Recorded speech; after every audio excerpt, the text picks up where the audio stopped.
Hey everyone, welcome back to another error video. If your Spotify premium not working and you want to fix this, so watch the video till the end and follow my step to fix the Spotify app. First check your mobile data internet by doing on off your internet data and flight mode 2 or 3 times.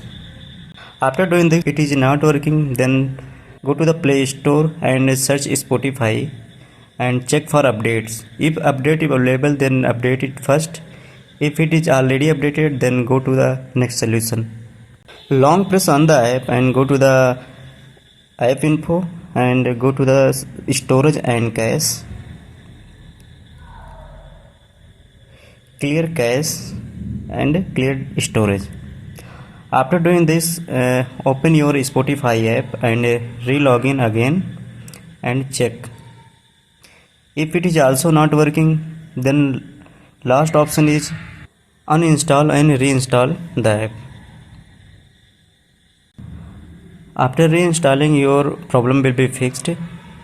I hope this video is useful for you and solve your problem. If you like this video, click on the like button and subscribe our YouTube channel and share with friends. Thanks for watching.